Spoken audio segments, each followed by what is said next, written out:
Welcome to the Politics Guys. I'm Michael Baranowski, a political scientist at Northern Kentucky University. My guest today is Susan Jacoby, an independent scholar specializing in the history of reason, atheism, secularism, and religious liberty. She's the best-selling author of 12 books, including Free Thinkers, A History of American Secularism, and The Age of American Unreason, which just came out in a new updated edition titled The Age of American Unreason in a Culture of Lies. Susan Jacoby, welcome to the show. Delighted. I'd like to start off not with The Age of American Unreason, but with a really important book, another really important book that actually preceded it by 45 years. And that's Richard Hofstadter's Anti-Intellectualism in American Life, which was published back in 1963. So I was wondering, what sort of influence did Hofstadter's work have on you? Well, it had a strong influence. First of all, the first edition of The Age of American Unreason, which was published in 2008, it was actually the editor who asked me to write it, sort of wanted me. He said, "What would you like to take a crack at bringing Richard Hofstadter's book up to date?" And I thought, boy, that's an interesting idea because, of course, the one thing Richard Hofstadter doesn't write about in anti-intellectualism in American life, because he couldn't write about it then, was the entire digital world we live in. Somebody asked me a question, in fact, at a speech at a Unitarian church the other night about did I think Hofstadter could have predicted, the current digital world and its influence on our attention span and our thinking.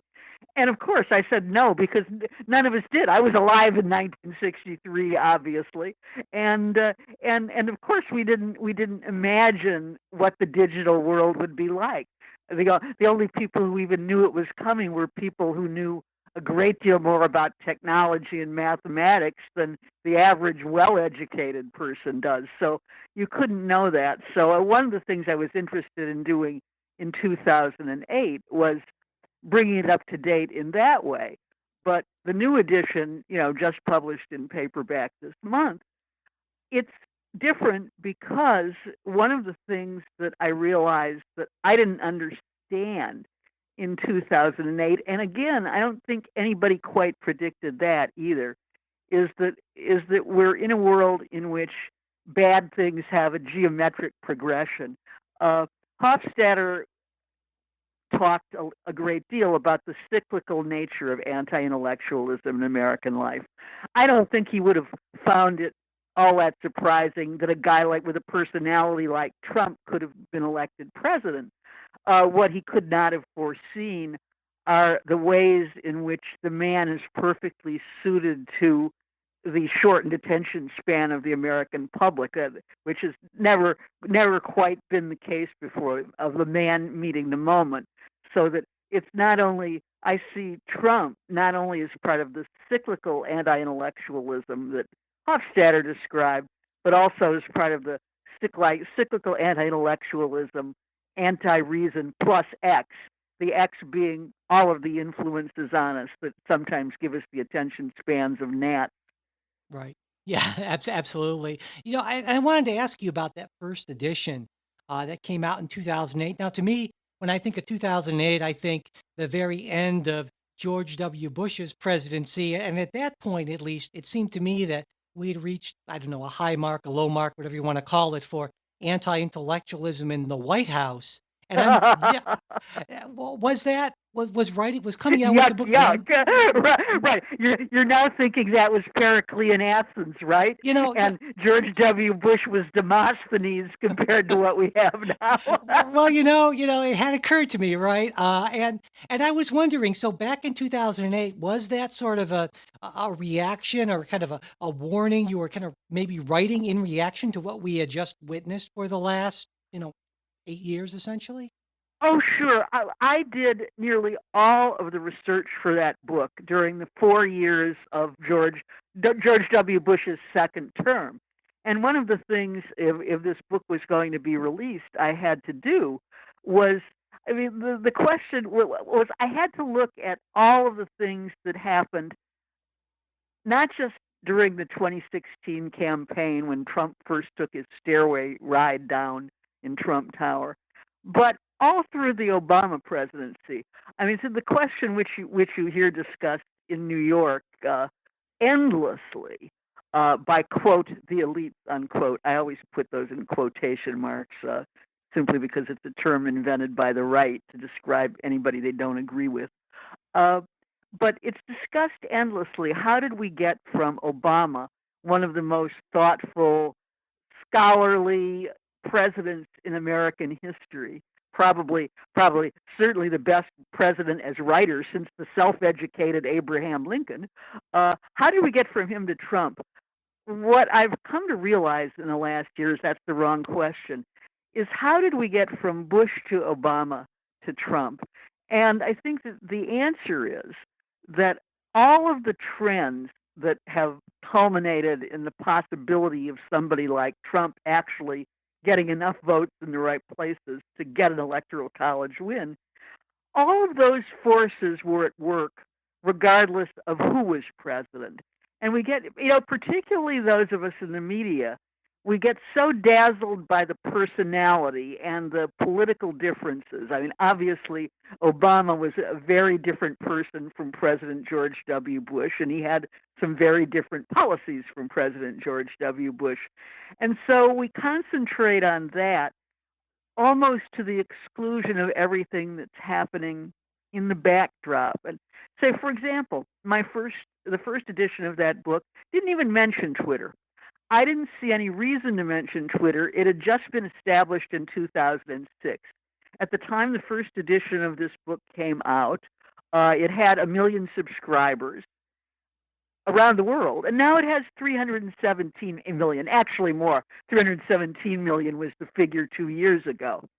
And that is a geometric progression. In other words, I can remember back then, most people over 40 thought of Twitter as a medium for the very young, like for young teenagers. Because really, I mean, think about it. Who would have thought that an adult, especially an adult of a stature to run for the presidency, would want to communicate in what was then a 140 character format and is now a 280 character format? It seemed ridiculous, but something in the last 10 years happened to people's heads, regardless of who is president, that a president who communicated in that way or a presidential candidate seemed perfectly reasonable to a huge number of people. Yeah.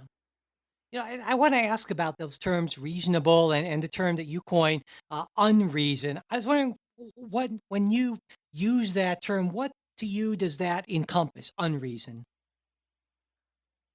Well, it's easier to describe what reason is.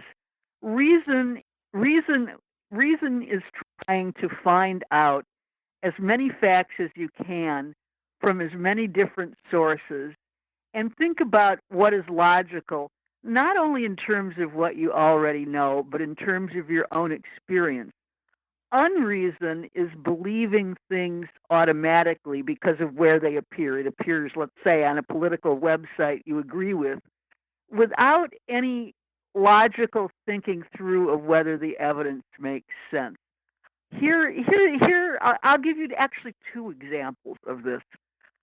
Uh, okay, take Donald Trump's claim that the only reason he lost the popular vote by nearly 3 million votes is that millions of illegal immigrants voted. Well, if you're a person who votes, and again, I was speaking in New York at a church the other night, and well, if you're in New York, you actually wouldn't read anything to know that that was a completely unreasonable statement. Because in New York, if you don't vote by absentee ballot, and that has its own requirements, if you don't vote by absentee ballot, which you can't do automatically in New York, you have to have a reason for it. But in any case, how you vote in New York is how you vote in a lot of this country. Not everywhere, but in a lot of it. You go to your local polling place. There's a person sitting there with a sheet, a handwritten sheet in which the last time you voted, you signed your name. Unless you're a first-time voter, you sign your name right below the name you signed the last time. There's no possible way that say hundreds of illegal immigrants could walk into my polling place and vote for the first time. And you would know this if you vote. Now, if you don't vote and you don't have any experience as well as what you read in whatever you like to read, uh, then you're not going to draw the reasonable conclusion that whatever Trump is saying is wrong. I even wonder, it's interesting that someone can say something like that and get away with it. I even wonder whether he's ever voted in New York before, because even he would have to go to his local polling place and sign his name, DJ Trump. Uh, Another good example, which again doesn't require a lot of what I'm talking about is that you don't have to know what a reasonable conclusion is. You do not have to be a Harvard PhD. Everybody is talking as though distinguishing these things is some kind of an Einsteinian feat. It's not. Remember the story about the pizza parlor, where Hillary Clinton was supposedly running a sex trafficking ring for young kids. Well, I happen to have been to that pizza parlor because it's right near where my brother and my nieces used to live. And I have been to pizza parlors. I can definitely say I'm a person who's been to a lot of neighborhood pizza parlors. If there were any place that would be a bad idea to be running a sex trafficking ring out of, it would be any local pizza parlor you can name. What are pizza parlors full of? They're full of families with kids. Now, if kids started disappearing from a couple of tables and not coming back, Yeah, right. I would notice this actually. Most pizza parlors are actually fairly small. In other words, again, reason is thinking about what you see and putting it together and not thinking about whether Fox News or MSNBC or the New York Times or the Wall Street Journal. You don't even have to read or look at what any of those news sources have to say to know that this has got to be nonsense. So that's what I mean by reason. Obviously, it can be applied. Reason is part of the scientific method. You put together evidence. You're always open to things being challenged by new evidence, which is not only part of the scientific method, it's also a definition of reason. You have to be open to new information that you didn't have before because the world isn't static. Whereas the essence of unreason is wanting to go back into a fantasy of a kind of static past. I would call that the essence of unreason. And reason, on one level or another, always requires you to be open to new evidence. If I go down to the corner for pizza tonight, and I see children being herded into dark vans out the front of my local pizza parlor, well, maybe I'll consider the idea that there's a sex trafficking ring out of it. Right. Oh, yeah. One thing you mentioned elites earlier, and it seems to me that the kind of the current disdain for elites is also not so much a new thing. I mean, I think about, way back in the 1950s, the term used to be eggheads back then, of course, and Yes. that's nearly 70 years ago. And so I'm wondering if you think what we're seeing today is more or less a continuation of that, or is there some sort of qualitative difference now than from back then in your mind? Well, that's a good thing to relate to Hofstadter. First of all, the 1950s are just one. There was also after the First World War, and interestingly, it also coincided with strong anti-immigrant sentiment. And we basically between 1880 and the end of the World War had, except for Chinese, unlimited immigration. Uh, After the First World War and the Red Scare, the first Red Scare, there was fear of Bolshevism, there was fear of foreigners, there was rising anti-Semitism. There was renewed opposition to evolution as embodied in the Scopes trial. So, I mean, in that way, unreason and anti-intellectualism in particular has always been a part of American history. Look, uh, one of the things, it's always a contradiction. Part of the American dream has always been to have your children educated, to have them be better than yourself. But the other side of that has always been an ambivalence about how much education is too much education. In other words, immigrants came here because a lot of them because they wanted their children to do better than they did and to be better educated. But they didn't want them to be so well educated that they moved totally out of their parents' world.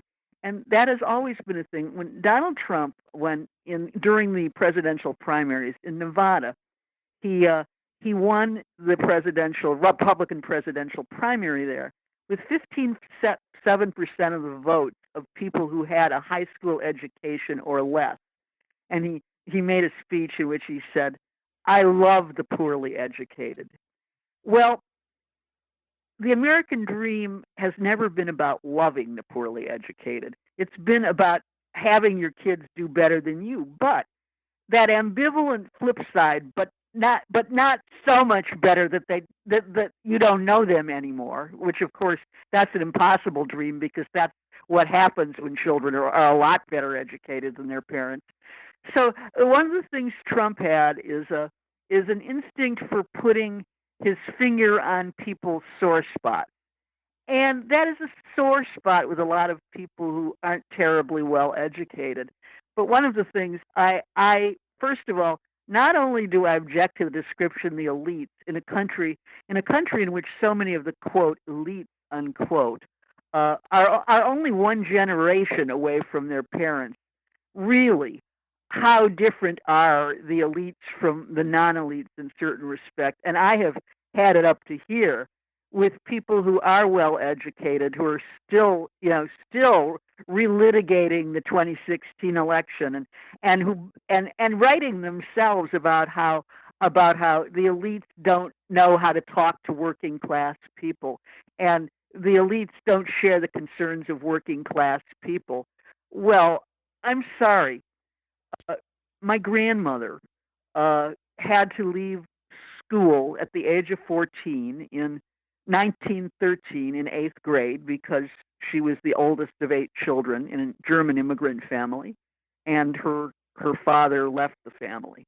Her first job was picking onions in the onion fields around Chicago. It was one of the greatest regrets of her lifetime that she did not finish high school. Uh, now, this is a woman I never saw without a book in her hand. She was the best informed, and I knew her very well as an adult because she lived to be 99. Uh, she was she was as well educated about Bill Clinton in 1990s as she had been in the debate about the entry of the United States into the Great War in 1917. And she used to constantly say there was no excuse for ignorance. There was a public library down the street. And I think it is absolutely insulting. It is it is not only wrong-headed, but it's also patronizing unconsciously to working class people to suggest that just because you didn't go to a good college, quote unquote, that you are in no way capable of or responsible for your lack of knowledge. But of course, one of the big things that's different today is the internet, which has one thing that didn't exist in 1920. Radio was the first mass medium of communication, really. And one thing that didn't exist was the ability to instantly spread false rumors around the world, with the click of a mouse. That didn't exist. So the possibility of getting bad information and sticking to it because it's stuff that you already agree with it's much easier Yeah, today. absolutely. You're mentioning your grandmother with the always with the book in her hand, reminded me of something else you wrote in the book, is saying that. I never saw her alone. I never saw her alone without a book in her hand. Well, that's a good thing. She's a woman after my own heart. But in the book, you write that America is increasingly what you call an illiterate society, and I was hoping you could talk a little bit about what that means and why it matters. Well, we don't. That's interesting. I started this in 2008, but there's much more emphasis on it now. I think there are a couple of reasons for it, but the primary one is there are only 24 hours in a day. And when you talk about how people really do spend their time, And it's not just, by the way, it's not just it's not just high school educated people as opposed to college educated people, or the young as opposed to the old. We are all somewhat addicted to the digital fix. You know it's true, uh, because you will try. I try, for instance, uh, to limit my news watching to the extent that I can if I'm not working on something that actually requires me to be searching out the latest bad news. But I try to limit it to sort of kind of late in the afternoon to early in the evening, and that's it. I don't. I try to avoid it. Like I work in a special room for nonfiction writers at the New York Public Library, and I've what I keep there is an ancient word processor that doesn't get the internet, and I carry my stuff back and forth in a flash drive. I can't tell you how much more I get done there in the course of, say, 2 hours in terms of writing than I do at home, where every time I go into my documents and turn on my computer to work, well, I mean, who knows what's there? The latest thing from the trial of this monster, who sexually abused gymnasts over a period of 25 years. That's right there. How could I pass that up? I grew up in Lansing, Michigan, where the trial is being held. And and somehow, if you combine the natural desire of everybody to avoid what they're supposed to be doing, like work, with all that's out there, you wind up, first of all, you go from one piece of news that leads you to a link on the other, and then maybe you wind up in the sweater department of Neiman Marcus. Uh, a lot of it is just wasting time. I can find all of this out at 4 or 5 o'clock in the afternoon without interrupting my work. But unless I take some rather stern measures, like using a 15-year-old word processor at the library, it's very hard to do, and everybody knows that. And this extends right down the scale. It is. Then there are the other things that you can do on a computer. Did you ever hear of something called the Entertainment Software Association? No, I'm not familiar with them. No. No? You never heard of the Entertainment Software Association?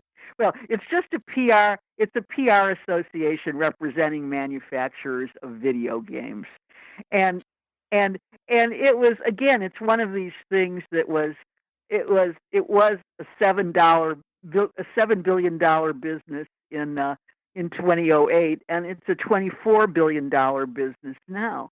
The heaviest users of entertainment software. I love that term. I just love it. It's sort of like special treatment for the evacuation of Jews to concentration camps. Yeah. Entertainment.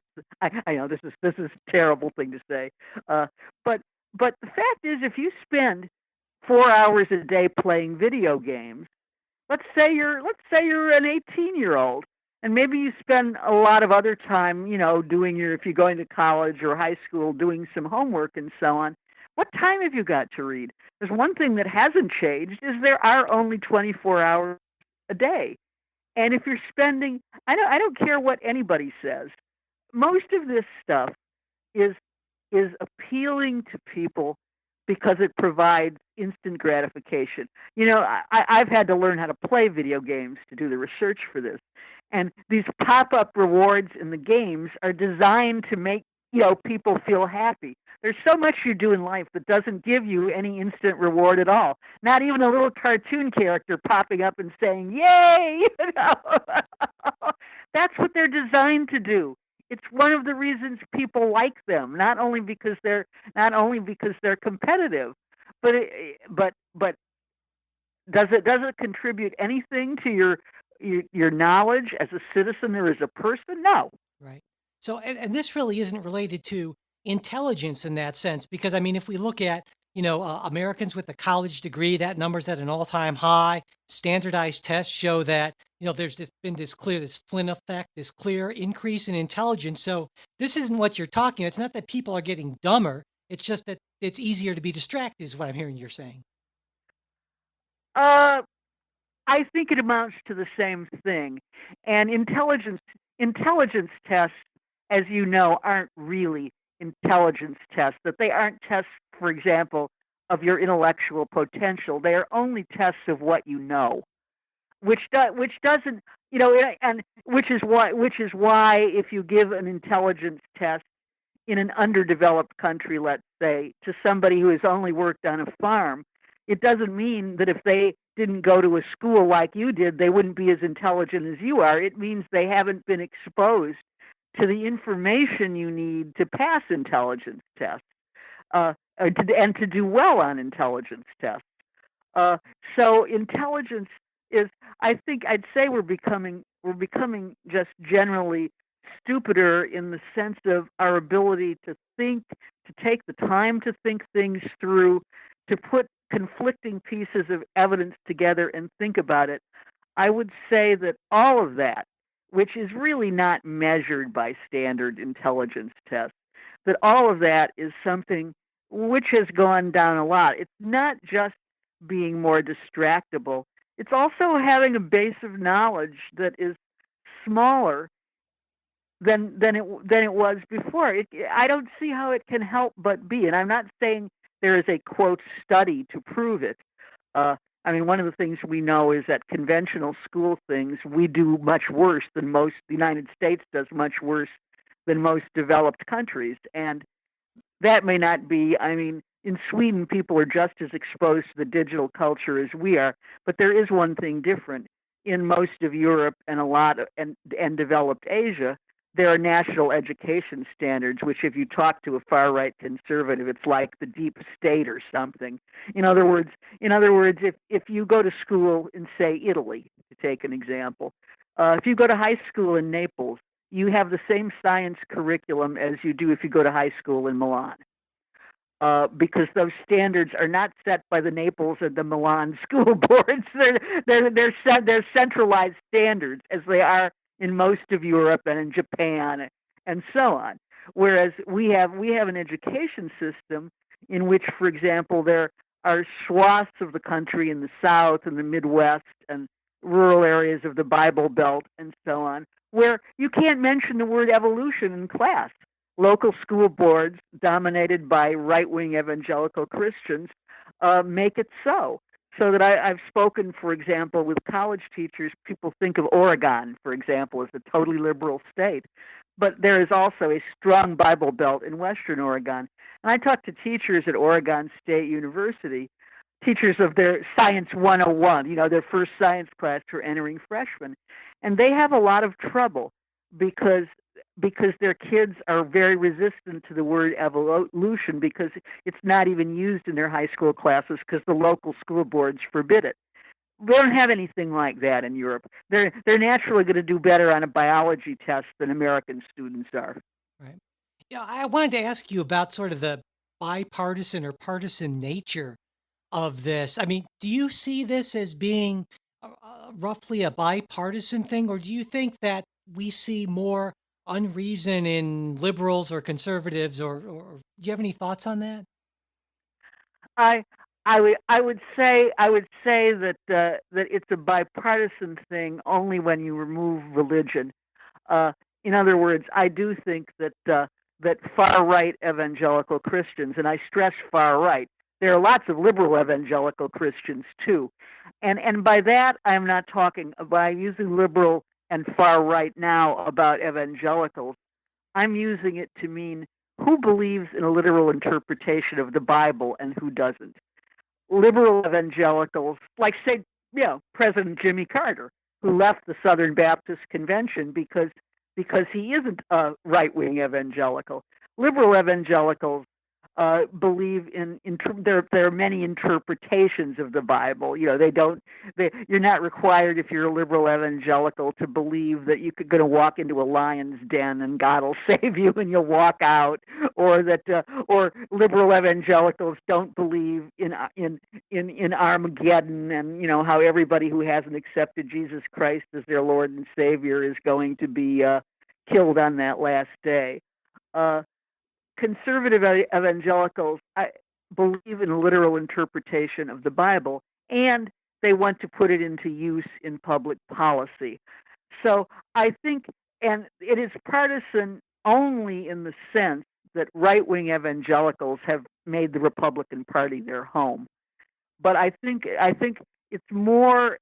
related to religion, because no one group in this country is more anti-intellectual than people who insist that public affairs should be determined by their interpretation of the Bible. So I think that there's a strong religious component to it. Not saying that liberal intellectuals can't be totally irrational too, except that I don't admit that the word liberal ought to be used to them. For example, all of this stuff on college campuses, for instance, about trigger warnings and the idea that college students should be protected from hearing anything that they find offensive, and that if you're, for example, going to talk about some famous rape case, you've got to give the students trigger warnings because it might upset somebody to hear it. That's nonsense. But I wouldn't call that liberal nonsense. It's illiberal. Although, of course, it does line up in the public prints as right wing versus left wing. But I'm proud to call myself a liberal, and I refuse to accept the insistence of some people that there's no such thing as a liberal and that you must call yourself a progressive. Nobody's going to tell me what to say. So I think that kind of thing on college campuses is decidedly illiberal. So I wouldn't say it's an example of liberal anti-intellectualism, although I understand how people could, because as far as I'm concerned, right wingers are certainly no friends of free speech, especially far at Jerry Falwell's Liberty University. I spoke about an hour's drive away from there at a university in Roanoke a couple years ago. And Liberty University had a squad of people who followed. They looked for secular speakers at other colleges in the area and came there and booed you and hooted at you. Uh, does Jerry Falwell's university ever have a speaker like me? No. You notice one of the things that you see is the disputes over the treatment of right wing speakers. They're all at regular universities. It's not the right wing universities who invite left wing speakers to speak. They don't have those disputes there, not because they're so free speech minded. It's because they don't invite those speakers to speak there. Period. But nobody ever looks at that. Right. You know, I know we're running a little short on time, but I want to. I'm a person of the left, as you are, and so I want to spin out sort of a hopeful scenario for you and get your thoughts on it, if that's okay. Oh, Uh, good. uh, Please so, do. so okay, here we go. So there's no question in my mind, and I think to all reasonable people, that President Trump just flat out lies to a degree we've never seen in, well, certainly in a modern president, maybe in any president. So this isn't the hopeful part yet, okay? But I'm getting there. Yeah, presidents used to lie for a reason. Yeah, That's well, there true. you go. So, but Donald Trump won the Republican nomination, running in a crowded and, aside from him, pretty uninspiring and charisma deficient primary, and then he won the presidency running against a really unusually unpopular Democratic nominee, and more people actually voted for that Democratic nominee. And so I'm wondering, considering all this, as well as the fact that President Obama certainly was a very different type of person in terms of reasonableness, I would say, and as well as President Trump's historically abysmal approval ratings, is it reasonable for me to say, well, the Trump presidency, it's sure as heck not what I want, but it's maybe more of an aberration as opposed to a sign of things to come? So tell me I'm right here, please. That would be great. Uh, I would say I hope so. I don't think we. One of the things that I'm very wary of making predictions is because of the attention span of the public. Who knows? Just the news stories that have broken about the Russian influence on the election today. It's staggering, the number of them. I worked at home today, so unfortunately, I'm too well informed about today's news. But we will see. One thing I really think, though, is whether your scenario is right will depend on whether Democrats and liberals and independents who are unhappy with Donald Trump. It really it's depending on what's happening now, not only on what's going to happen in the midterm elections, but are people working to elect candidates to school boards and local city councils and mayors? Because one of the ways in which liberal Democrats were just asleep, it seems, through most of the Obama years, is while they were losing governorships and school board memberships and local offices. This is how terrible things like the water crisis in Flint, Michigan, which is not too far from where I grew up, happened. Because this state, which always until this year almost always voted Democratic in the presidential election, elected a whole lot of the worst kind of right wingers to local and state offices, and that's how that happened. So one of the things that I think, let me put it this way: I don't think your hopeful scenario is unreasonable at all. It depends on how much people are going to work, as opposed to just moaning and flapping their gums. And I do think there is some evidence that you could be right, simply because the women's marches have turned, which were derided at first, have turned into a lot more female candidates. We saw that particularly in Virginia. And from what I am reading about the number of women running for state and local office next time, and they're overwhelmingly Democratic. Although there's an increase in Republican women running too, but I'll bet you they're not far right wing Republicans. I'll bet you they're women who are not crazy about Donald Trump as the standard bearer of the Republican Party. So it's possible.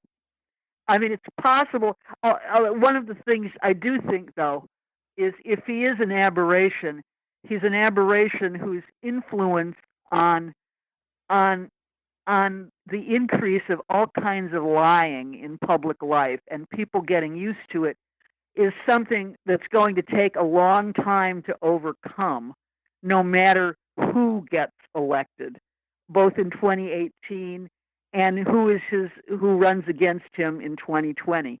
I think the most pernicious thing that's come out is nobody. First of all, you don't know what to think, because they just lie and lie and lie and lie, and we've become used to it. There's no use. I don't listen to, for example, what they're saying about what they plan to do about DACA and the Dreamers, because he's already shown that what he says one day, he gets a little shout out from Breitbart News, and the next day he changes his mind. So I think that a lot of the influences of his brand of lying, which is connected with Unreason, is something that it will take a long time to overcome, whether he gets the boot out of the White House or not. Right. Because once trust is lost, it takes a long time to regain, certainly. Yeah. Yeah, certainly. Absolutely. I think of everybody, let's say, between the ages of 18 and 22 right now, who's paying attention, but maybe not as much as older people pay. And this is what they've seen as an example of who the president is. Yeah. It's not exactly the greatest example in the world. That's for sure. No, that's important. Yeah. All right. Well, with that, we will close. Susan Jacoby, thank you so much for taking the time to talk to me today. I really enjoyed it. Thank you. This has been a lot of fun. Yeah, for me too. Thanks. That's it for this Politics Guys interview. Thanks for listening. We hope you like what you heard. Listener support is really what helps keep the show going. If you'd like to help us out, you can go to politicsguys.com and click on either the Patreon or PayPal links. And if you want to support the show without spending anything, you can share this episode with your friends and followers, or pass along our new show posts and tweets on Facebook and Twitter. Leaving reviews and ratings on iTunes also really does help. If you want to get in touch with us, you can reach us at mail@politicsguys.com or our Facebook page, where you can message us and where we post stuff throughout the week. That's facebook.com/politicsguys page. We're also on Twitter @politicsguys. The executive producers of the Politics Guys are Michael Baranowski, Jay Carson, Trey Orndorff, and Bruce Johnson. Today's show was produced by Michael Baranowski. We'll be back with a new show on Saturday. We hope you'll join us.